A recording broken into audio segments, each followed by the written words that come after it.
नमस्कार मंडळी, आई पुढेमध्ये आपलं स्वागत आहे। आज आपण ढांग्याची भाजी कशी बनवतात ती दाखवते तुम्हाला। तर कोळी भाजी आणले, ती बघा खूप छान लागते भाजी। तर तुम्हाला रेसिपी दाखवते। ही आहे ढांग्याची भाजी, पहिल्या पावसातली कोळी भाजी आहे।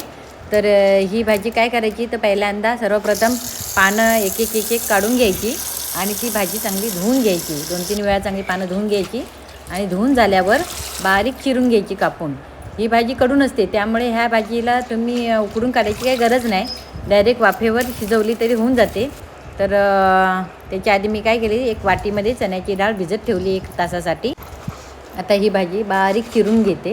बारीक चिरून झाली की डायरेक्ट वाफेवर शिजत ठेवायची। पावसातून या रानटी भाज्या कोकणामध्ये सर्रास करतात, तर त्या खूप चांगल्या असतात आपल्या तब्येतीसाठी। आता ही बघा कशी मी बारीक चिरून घेतली। आता ह्याच्यावर चण्याची डाळ टाकते, भिजत ठेवली होती 1 तासासाठी ती। आता ती चण्याची डाळ टाकून वरती गॅसवरती झाकण ठेवून त्याच्यावर पाणी ठेवायचं। एक 10 मिनिटात भाजी चांगली बऱ्यापैकी शिजल्यावर परत झाकण काढून ते हलवून पुन्हा झाकण ठेवून द्यायचं।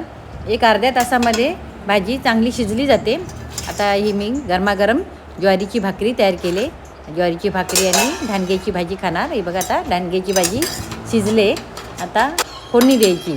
तर फोडणी देताना काय करायचं, बारीक कांदा घ्यायचा कापून। आता ह्याच्यामध्ये तेल 2 चमचे घातले आणि बारीक कांदा कापला आहे। तर मी मागच्या व्हिडिओमध्ये तुम्हाला दाखवलं होतं की मिरकूट कसं तयार करतात, तर मिरकूट मी सुकं तयार करून ठेवलं होतं। फक्त आता काय केलं तर लसूण भाजून मिक्सरला लावून मीठ टाकून लावलं आणि त्याच्यामध्ये हे मिरकूट टाकलं, दोन्ही एकत्र वाटून ते आता भाजीला मिरकूट लावून घेतलं। आता हा कांदा लाल झाला आहे, त्याच्यामध्ये हळद तिखट टाकायचं आणि ही भाजी जी मी करून घेतली मिरकूट घालून ते टाकायची आणि मिक्स करून घ्यायची। थोडंसं मीठ टाकायचं, कारण मिरकूटमध्ये मीठ असतं।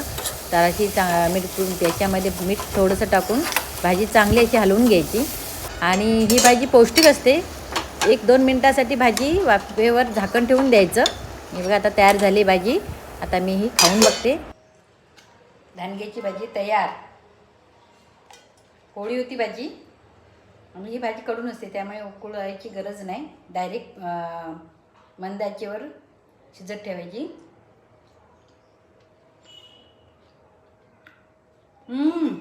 एकदम अशी नुसती पण खाली ती छान झाली, मस्त होते, अशी छान लागते।